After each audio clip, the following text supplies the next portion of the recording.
Hi everyone, good evening, good evening, good evening. Thank you for joining in. We apologize greatly. We had some technical issues and we had to switch and get a new link. So if you're here, we're excited to have you here. We're excited to have you here. So let's just go on our different pages and spread the news that the session is on. Today we're going to be dealing with a lot of questions when it has to do with business operations. How do I do this? How do I know structure? How do I? There are a lot of questions people have asked, which we are going to be answering just some of them today. Today is the first edition of this webinar. So we're going to be dealing with some of them today, and then we would see how that goes. If we have extra questions that we can attend to here, we're going to go ahead and possibly choose a different day to host that. So welcome, welcome, welcome, welcome, welcome. Thank you for joining in. So please get your notepads ready, get your pen ready, and get ready to take a lot of notes. We're going to be delving into really very practical solutions when it has to do with business operations, team building, business profitability, and I know that you're going to have a good time. All right, so I'm not going to be doing this alone. I won't be doing this alone. I have with me here my partner who will be doing this with me. But before I bring him up, I would like you to go ahead and drop your questions in the chat box. Go ahead and drop your questions. If you have questions, some persons were not able to send in their questions before now. And if you're one of those, you can go ahead and drop your questions in the comments. Our team will do well to capture some of them. I can't promise you that we're going to answer all the questions today, but as much as we are able to answer, I believe strongly that that would go a long way to provide direction to someone. That will go a long way to show someone what to do, how to navigate, and all of that. Running a business is not easy. I must admit that. Running a business is not easy. And what we're going to do today is to narrow down to our areas of expertise and then begin to profess solutions that can help you build a sustainable and thriving organization. So I'm going to bring my partner up shortly, but go ahead and drop in the comments whatever questions you may have so that we can, maybe you'll be one of the lucky people who are going to be attending to your questions today. So welcome once again, and it's going to be a good time together. All right, so I'm going to bring my partner in.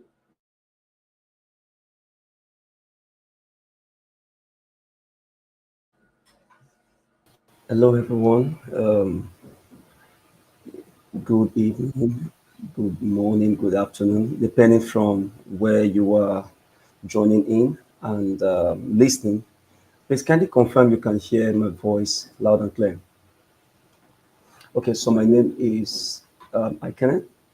I'm a business strategist with over 15 years industry experience. I've worked with quite a number of businesses from several fields, quite in a good number of fields. So the person that will be interacting with us, this evening or probably this morning or whatever time it is in your own time zone, is one that has not just some kind of, experience, but a very practicable and actionable experience.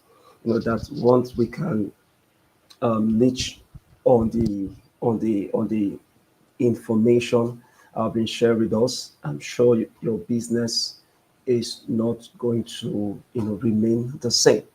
Yeah, I know it takes time to build, but I can assure you, if you can flawlessly execute the things we'll be discussing today, it would help change the trajectory for business, from an SOS, save our soul, to a thriving business. So thank you very much, Mrs. Joyce Kenneth, for having me here. It's my honor to be here, and I'm happy. So let's go on. Yeah. All right.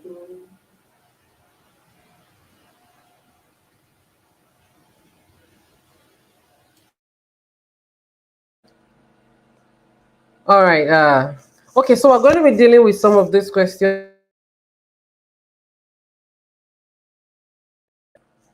We're going to do some of the questions that we have already.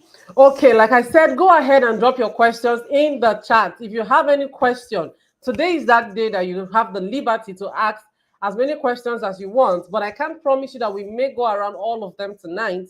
But for whichever one we can't attend to today, it's guaranteed that we're going to fix a different day to delve into these questions. Okay, so the first question we have here is okay, so someone is asking, person says, I'm struggling to build a loyal team. People keep joining and leaving my business. I'm struggling to build a loyal team. People keep joining and leaving my business, and it's getting me really discouraged. I don't know what to do. I don't know how to continue and all of that. So if this question is something that you're also asking somewhere in your heart, I want to see it in the chat where you say, oh, I think I'm also in that same boat. People keep joining, people are leaving, and I don't know how to navigate. So when I saw this question, you know, this is a question a lot of business owners, corporate executives are asking, and it's a question on loyalty. How many of us want to have very loyal team members here? You want to have team members who are very loyal. If you're one of the persons who want to have loyal team members, drop in the chat. I don't want to ever feel like I'm alone here today. I want to know that I have other people here with me. So if you feel like, oh, I'm struggling also with building a loyal team, you can drop in the chat and let's get right into it. Okay, so I saw a post as in one of my partners made recently. He says, if you can't build a loyal team, maybe you can buy a loyal team. If you can't build a loyal team, then buy a loyal team. And then while I was thinking about that, because loyalty is a big deal. If you're going to build with people, you want to be sure that you can beat your chest and say, I'm building with the right persons. I always tell people, business owners, that no matter how big the vision you're pursuing, who you're building with is as important as what you're building. So people can make or mar your business idea, because there's nothing great that can ever be achieved all one. You must have a team. You must have a team. Now, the truth is that when it comes to the discussion of loyalty, most persons think that we can buy loyalty. Oh, just pay them so much. Oh, just give them money. People think that the easiest way to buy loyalty is by giving money. But the truth, because if you look at our political system, we have people in Africa here. If you look at our political system, when it's time for elections, we see our political leaders go out and give money to people hoping to buy their loyalty. The truth I've come to discover in my years of doing business and missed a lot of theories is that loyalty cannot be bought. Loyalty cannot be bought with money. You may be thinking that, because I'm giving my people money, they will stay. Loyalty cannot be bought with money. Whatever form of loyalty you're enjoying because of the resources you're putting out is simply because it's short term. It's not long lived. At some point, the next thing you're going to get from people is it because of the money? If it's because of it, take it. I've heard that a lot of times. Even in relationship, I've seen relationships where you had to break up because the other party felt I've put in so much, I've given you so much money. The other party is saying, if it's because of money, if it's because of money, you think I'm going to be here, please come and take your money, let me rest. So money cannot buy loyalty. If you're interested in building loyalty, one thing that guarantees loyalty and missed others, I'm going to talk about two things specifically. One is knowledge. Anyone that you share knowledge with will be loyal to you. There's a high tendency for loyalty. It's not absolute, but anyone that you share knowledge, because knowledge makes people. Knowledge forms a person. Money does not form people. It's external. Knowledge gets into a person. That's why you have information. It gets into you and forms you. People are loyal to people or systems that help them to grow. So most times I hear business owners or corporate leaders say, what if I invest in this person and they leave me? The truth is that people are going to come and go. It's a rule of life, because you know why? Life is always in transition. We are always in a transitional process, that no matter how much a person loves you, they always get to that junction where they have to make decisions. So that loyal staff may get to a point where they have to choose marriage, choose a scholarship, choose a study abroad program, choose whatever benefit serves them at that point in their lives. It always comes to a point of choice and decision. But regardless of that, for the period when a person for the period of time a person spends with you, it's your responsibility to build them with knowledge. That is why I always tell corporate leaders and executives, invest in training, invest in mentorship, invest in it. Whatever you are putting in to build a loyal team is not an expense, it's an investment. Training is not an expense, is an investment in the quality of team members you want to have. So if you're that corporate leader or business owner who run your business year in and year out, and you don't invest in your team actively, it's not part of your budget to train your people, to mentor your people. Sometimes it's not always all about the knowledge that will bring in from outside our organization, like bringing people in every other time. For a small business, that budget may not work. That's the honest truth, because you may struggle with your recurring expenditure and then adding a recurrent training budget to it. So it may not always work. But one thing that you can do as a leader is to make sure you spend, if you have a small team especially, is that you spend time with them and pour into them. I read a post on Facebook this week or last week from a business owner, and he shared something where he said that they were at the verge of launching a product when two of the key hands he had for that product launch resigned. Few days to the launch, they resigned. He said he felt so hopeless and helpless. He was wondering what he was going to do through it all.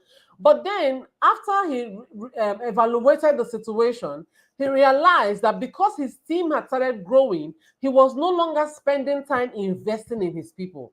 He was focused more on tax responsibility.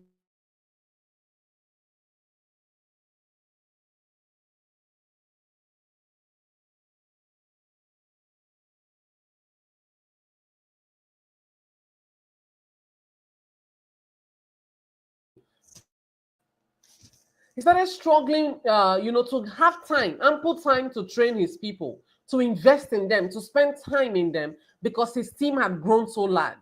And now, some leaders in that same situation will blame the people, but he was able to see the leadership gap he caused by not pouring into his people. Pouring into your people involves even consistent casting of the vision. Cast the vision, communicate the vision, and most importantly, tell them how they fit into what you're building. Always tell people how they fit in. What's the what's the long term for me working with you?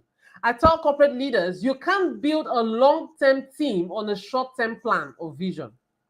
If you have short-term plans, if you have short-term visions, you cannot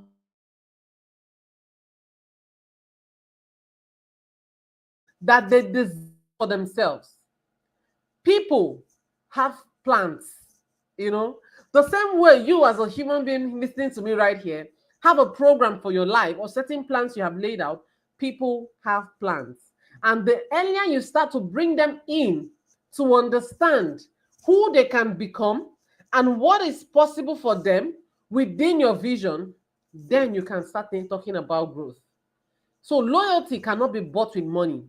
It's not enough to say, oh, I gave them accommodation. I put in some resources in their school fees. I did this for them. I did that for them. People will always disappoint you if you go through that route. I've seen it in failed relationships and failed marriages, and it applies to failed, relationship in the workplace as well. So invest in training your people, pouring into them enough, and also invest ample time communicating, helping them see how they fit into the future that you have for that organization and who they are capable of becoming. It's a work you cannot run away from. It's a work you can't avoid. All right, so did that help someone? Did that help someone? And that's why, if you're in Nigeria here, you should be at the employers and HR workshop. If you're in Ghana, be at the employers and HR workshop. We're going to delve into more conversations around leadership and how you're going to be able to achieve this for your team. Did that help someone? If it helped you, you drop a comment and say, yes, it helped me. Are you ready to invest in your people? There is a strong correlation between knowledge and loyalty. A very strong correlation between knowledge and loyalty. If you forget anything I've said, remember, people are loyal to systems that help them grow. People are loyal to people that help them grow. People are loyal to people that invest in them. So if you want loyalty on your team, then you have to invest in your people. Okay, so let's look at the second question here. It says, I have a challenge with trying to determine my profitability in my business. I make a lot of sales. I even make daily sales, but I struggle to know if I am profitable. I have a lot of money hitting my account, but I can't draw the line to know when I'm profitable and when I'm not. I treat all my business revenue as profit. So someone is asking, how can I determine my profitability? Is that a question you're also asking? Are you asking the same question? How can I determine my profitability? And to answer that question, I'm going to invite Mr. Ike to take that question. How can I determine my profitability? Okay, thank you, Mrs. Joyce. I was just listening to, what you were saying with respect to building, a loyal team. This is it. If everything the person is building can be reciprocated in cash alone, then you're not building anything. Instead of cash, let people pay with loyalty. And that is to the degree you actually inspire people. So it's like you're pouring yourself into people, and because they can't pay you enough for that, so the only way they can pay is by giving their loyalty. For as long as for as long as that system exists. So she did a lot of work. Thank you very much, Mrs. Joyce. That was very inspiring. That was informative and educative at the same time. It's also instructive too. So back to the question that she asked. This is where I would need a lot of visuals, because these things, they are not just theories. These are practical. These are things that we have done for our different businesses that my team and I manage. We're in Imo State in Nigeria. And we've also assisted several clients, businesses that interact with us, that we consult for to achieve the same. But I just hope that you turn on your imaginative mind, so you see pictures as I'm talking. Now, how can I build a profitable business? Or I have been making sales, but it looks my business is not profitable, right? That's the question, Mrs. George, right? Okay, so the thing is this: profit, can be calculated thus your revenue or your total sales minus your total costs for running that business. That's your profit. I think it was one of the plan HR workshop, where that we held, where I had to explain the different, profit systems. I call it the profit system, before profit systems. We have the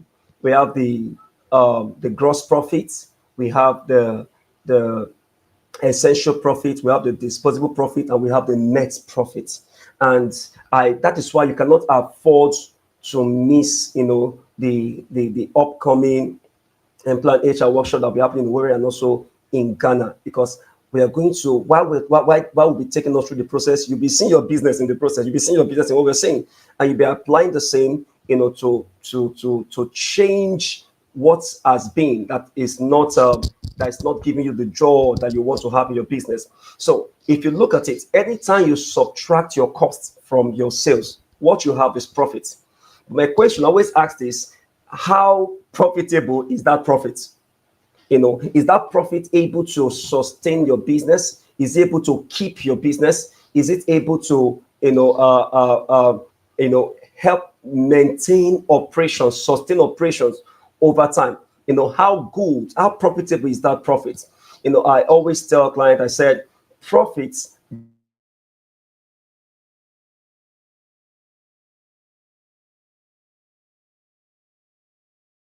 they are important in sustaining operations in the business. They're also important in every business is owned by a group of shareholders. Even if you're the shareholder of your business, you are the sole owner of the business. So those shareholders are also expecting returns on their investments. So I am saying here that profits are also used to reward the investors for partnering with their money, to invest in that business, to invest in that product, to invest in that service that business is all about. And profit is also important for expansion. So if your profit is not profitable, it means you are going to forfeit all of these things.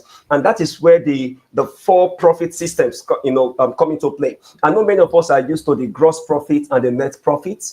Yes, the only unique one or something new, except those who have actually joined us before in our very workshop, who are here, they will know, okay, this is not new, but for others, it's very new. The only new things here are we have the essential profit and the disposable profit. When there are some expenses that are essential, just like even in the human system, there are some nutrients that are essential, other ones are non-essential. The essential ones are the ones that your body system cannot produce.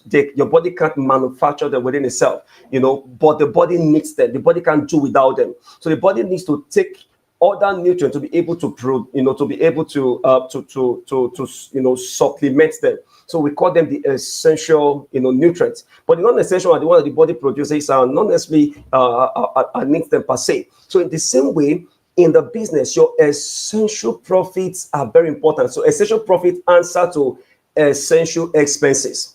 These are expenses that once you're not able to keep up with them, the business is going to crash. But the business come crashing down. The business is going down. The person is about to lose the business.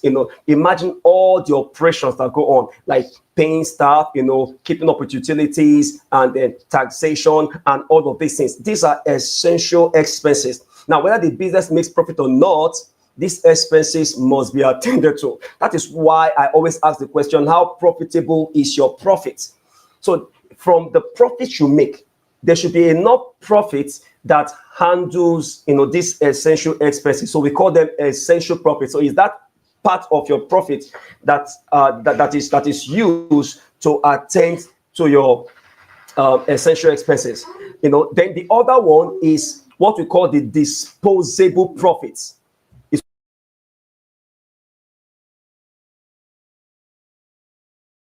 So it's what we call the disposable profits.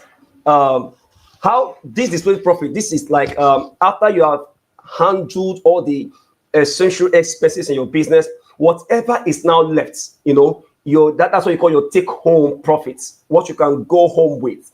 That's what we call the disposable profits. But then imagine that the business, you actually started the business on loan.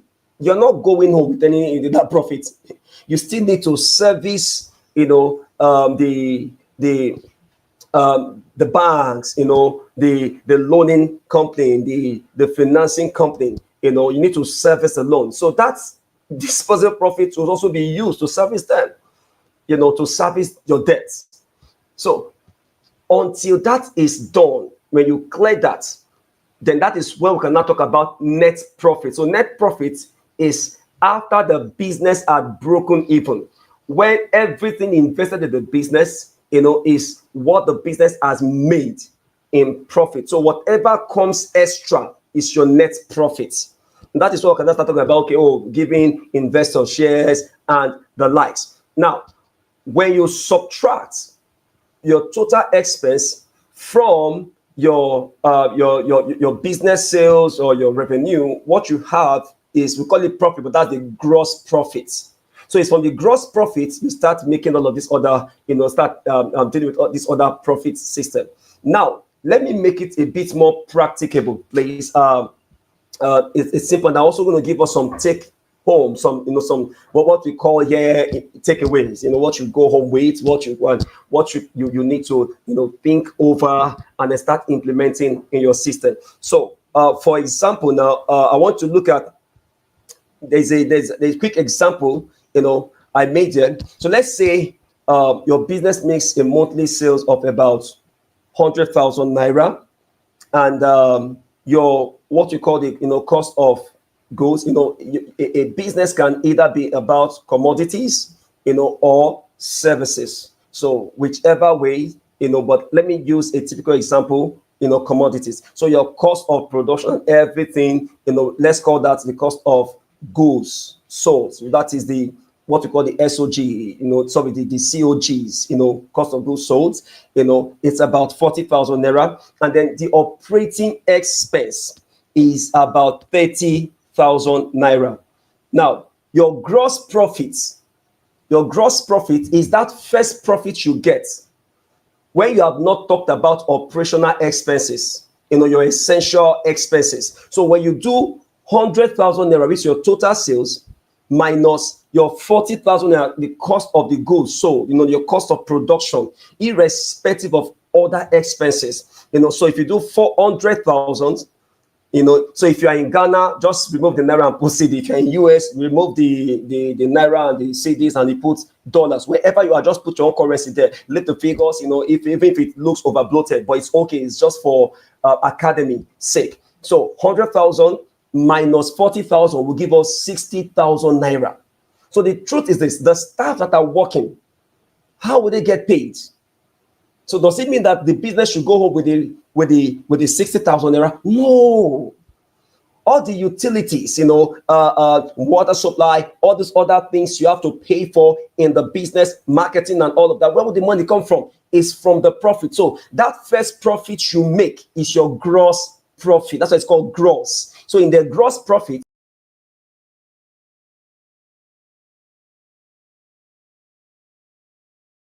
to be profitable for you to have something to go home with, to take home.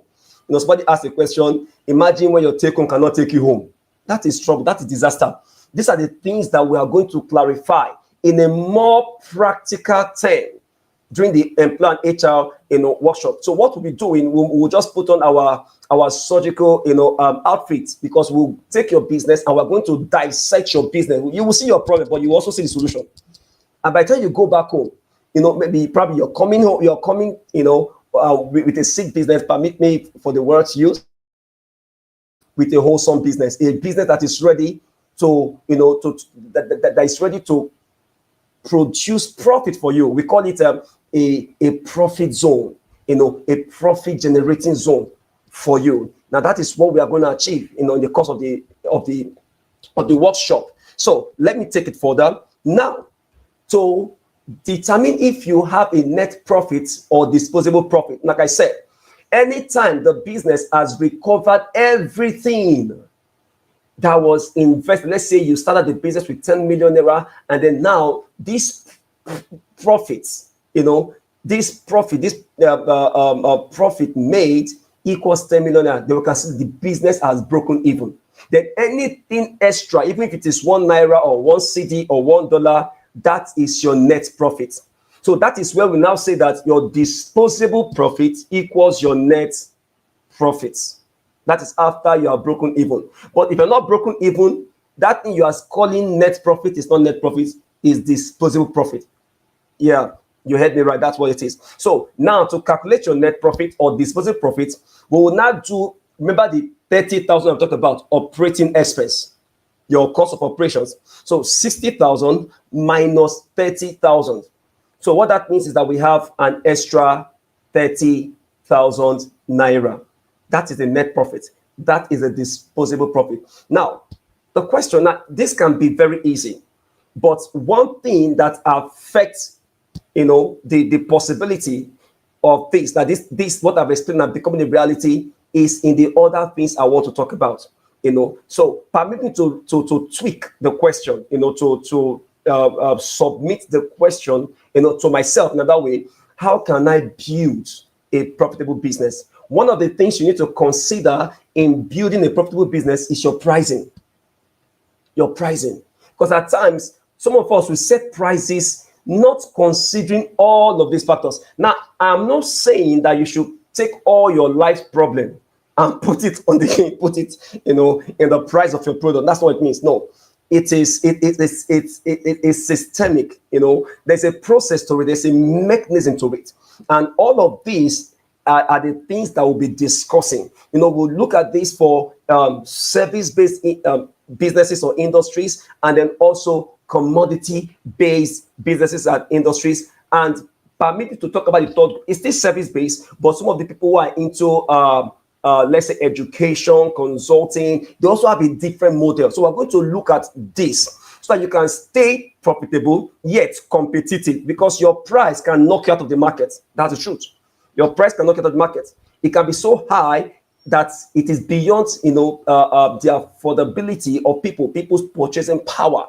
So you can still set a good price that by the time you remove all the expenses, man, your profit is profitable. So let's look at some of the things, so in retrospect, how then can I build a profitable business? So the first one I want you to consider is what I call identify a profitable niche.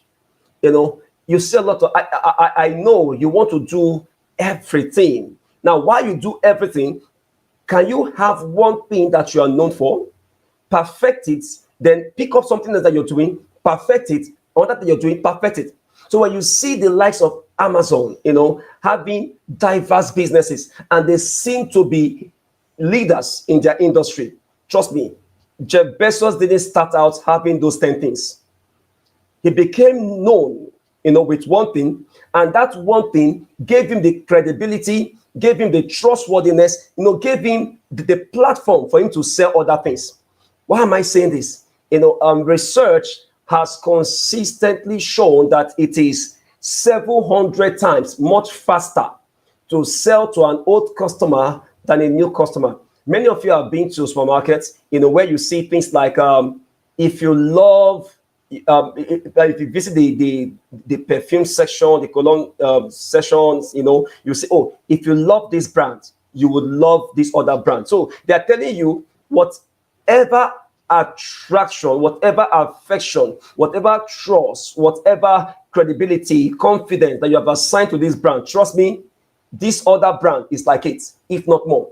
And because of that, people will readily buy.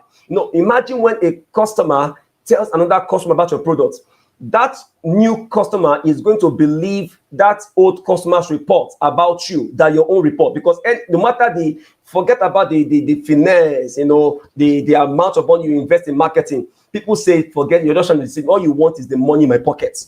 But when a fellow customer, passes the same review like you, they do a better job.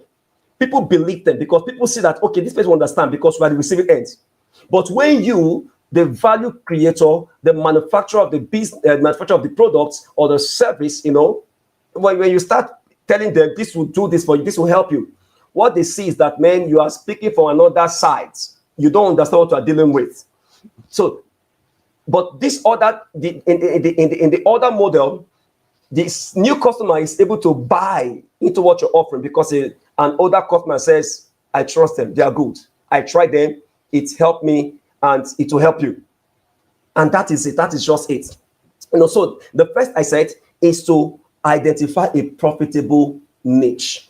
And you can't identify this niche if you are not huge in data, if you don't invest in research and development, from the feedback, the body languages of your customers, both your customers and prospective customers, that will tell you what they need. So you can start, streamlining your services to meet that need. So you must niche down to something. That is very, very key. You must niche down to something. One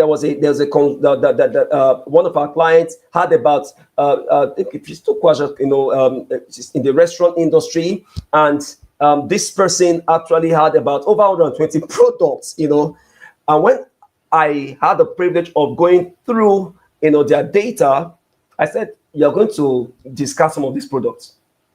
And I can tell you, since that time, they've become more strategic, they become more intentional, and they are not doing well. That is the truth. You don't have to pack. If you understand the Pareto rule, which states that 20% of the effort we always account for 80% of the result, and 80% of the effort will account for just only 20%, if not less, of the result. So a lot of persons invest 80% in something that is not helping their businesses. That means they invest most of their resources, their time, their money, their efforts in liabilities, instead of investing in assets, because only assets have the capacity of bringing in more money into the company. Now, when I say more money can be in terms of cash or in terms of kind.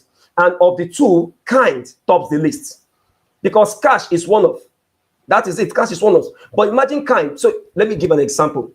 Let's say, I don't know. Okay, for people in Ghana, I know the Isense lady, the Nana, Nana Mahas. I can't remember the full name.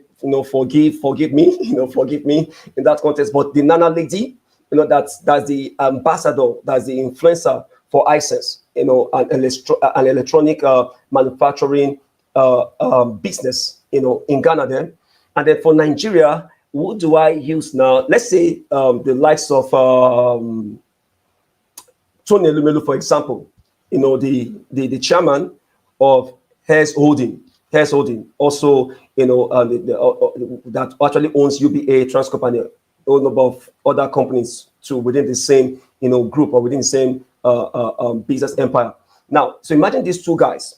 So they patronize your business, and then they offer you two options.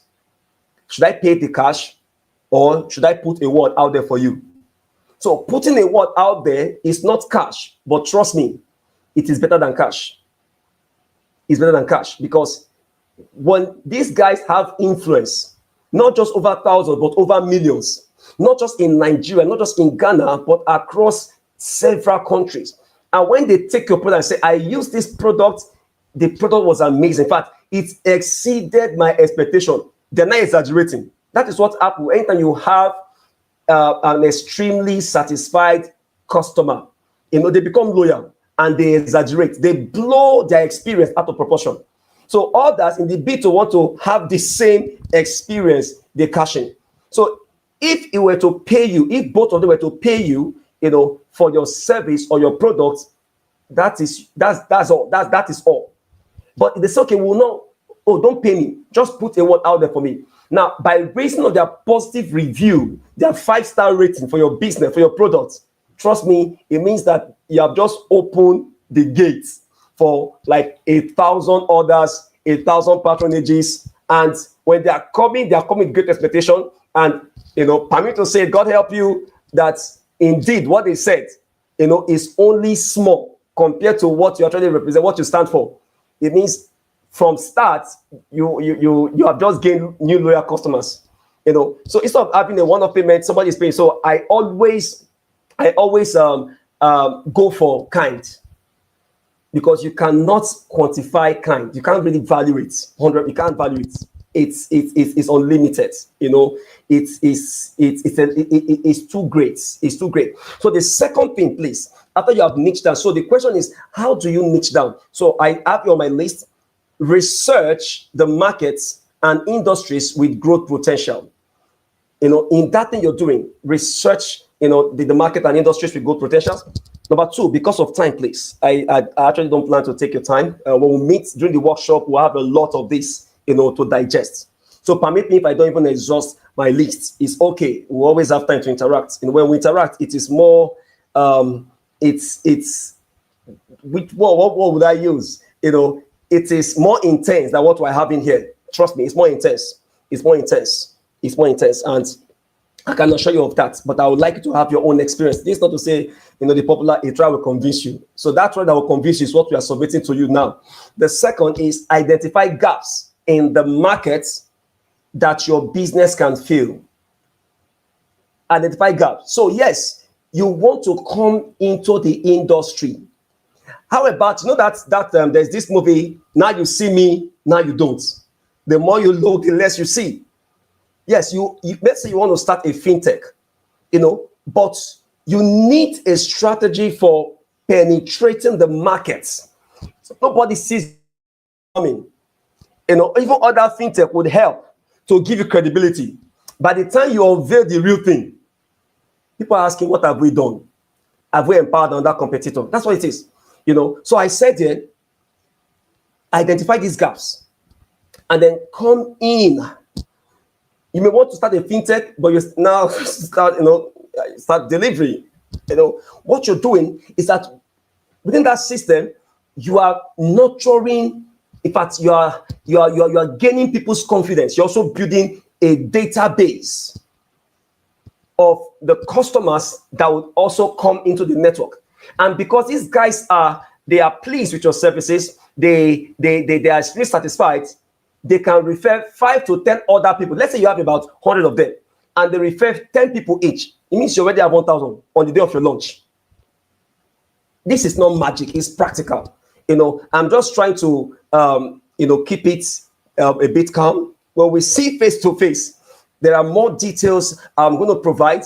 Data, some company name I'm going to call, not to spy anyone, just for Academy to learn what to do and what not to do. What is working, we adopt and multiply. What is not working, we tweak it, and we're trying to, get it to work. But if it's not, we discard it and we let it go. That is true. So the third thing there is to develop, a unique value proposition for the business. What sets your business apart from other businesses? Until you figure this out, your business is like every other business. So what will happen? It becomes turn by turn.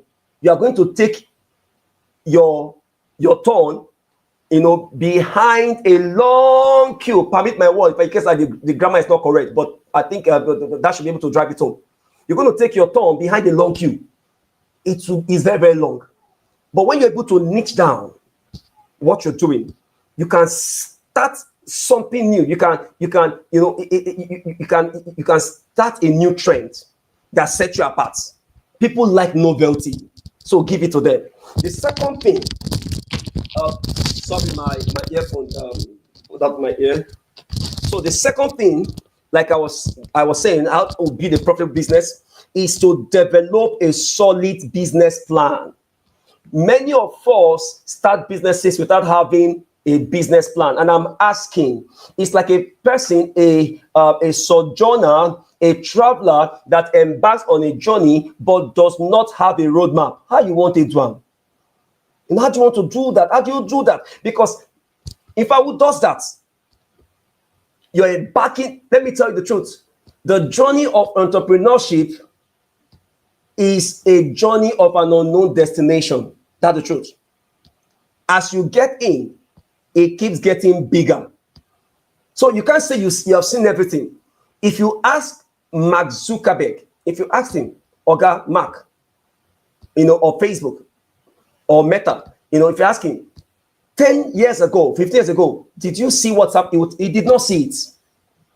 So the journey is determined to change you, to transform you, to improve you. So you can't see. Even when you see, the vision is blurred. It's not very clear. It is as you do it diligently, tenaciously, it gets clearer.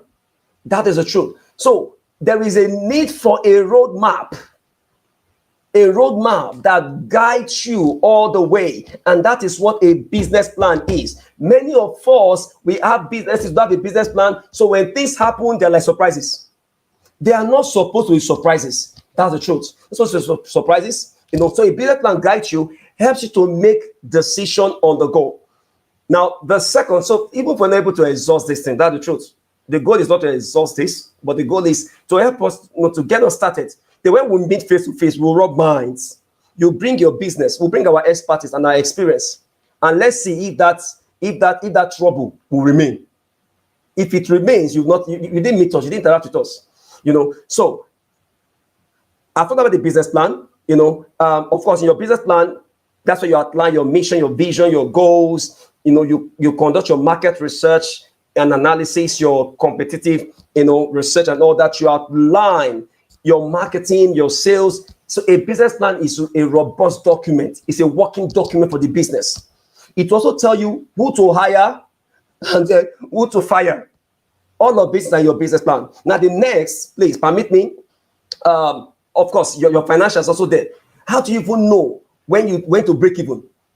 A business plan will set your expectation right, because you need data, real-time data. So a business, according to business plan, say this business should break even in the next 5 years. And by the first year, you're already using your piece. It means something is wrong with the person. It means the person is not being realistic. But if the business says 5 years, and then you still put in the effort, and then God help you, there are now favorable conditions, opportunities that help to amplify what you're doing. You can now, shorten that 5 years target to 2 years. That is great. Then, of course, the third one, build a strong team. And the core of that, not just a strong team, a loyal team. And the Mrs. Jo already, she already clarified that very well. The fourth, focus on customer satisfaction. Let your business be customer centric, because these are the guys that pay you. They are not in your business, but they have the power. They have the power to sack your business, to sack the owner of the business, to sack everybody, to sack shareholders. So your business must be customer focused, customer centric. There was a video I made some time ago, and I told them, your real competitors are not the competitors you have. They're your customers. Most times, businesses focus on the wrong things, the wrong enemy. Now, your customers are not your enemies per se, but permit to use the word. They are actually the people you should focus on, not your competitors. Because your competitors will distract you. Before you know it, they reduce their price, you are reducing your price. They launch a new product, you want to launch the same product. They change, you want to change, but you forget that strategy has a context. What works for A may not work for you. So you need to understand what makes you you, what makes you unique. So how to do that is by focusing on your customer. Listen to them. When you focus on your customer, you will not be distracted. So I don't care what companies are doing. The customers will tell me how best to serve them. In fact, they are the fuel I need for innovation. I want it this way. And I go back with my team, we re-strategize, and then we go into production, and then we turn it out. And they're impressed. So I don't care if we have 1,000 competitors. They are distraction. That's the truth. This is the truth we submit every time. So I like to say that, please, have or focus on customer satisfaction. The fifth one, manage your finances effectively. This cannot be overemphasized. If you have poor financial management, trust me, you are making profits. But the truth is, misuse of your company's fund, your company's resources is the reason for the future scarcity that you face. So, permit me, because of time, let me go to the sixth one. Stay adaptable and innovative. Like I said before, listen to your customer and you'll be innovative. I think Jack Ma, some years ago, said something. He said, we do not base pricing on competition, but let pricing be based on innovation, So if you're not innovative, you can't consistently scale price. If something that happens in Nigeria here, all the commercial transporters, because they are not sitting down to think. They are not listening to their customers, the commuters, the passengers. So they wait on the government, they wait on one economic situation where there is fuel scarcity or fuel price hike, and they can increase their price. So that even when fuel price, returns to the normal, they don't go down. That's a lazy approach to business. So you must ask questions, you must get into research, you must be on your drawing table, your strategy table, your vision board every other time. So please, because of time, again, the seventh one, which is the last, measure and optimize your performance. Why should you do this? If you are not tracking your progress, you will not know what to work on, what to change, what to improve on.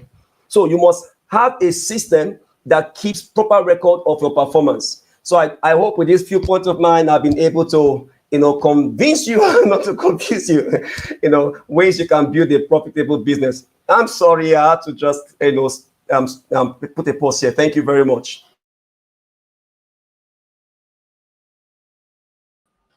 Thank you so much, Mr. Ike. That was a full lecture all by itself. I knew that having our conversation online would not do justice as much as we want when it comes to the questions that people are asking concerning their businesses. And the truth is, you need this clarification. Without clarification, there's no progress. And you need to be as clear as possible to know what you're building and how you're building your business. So thank you so much, Mr. Ike. That was a lot. To be calling off here. We're trying to both replan it for another time when we would have the opportunity to have more persons in the room, go deeper into these questions. And if you have more questions, please drop it, send it to the number that you have on the groups.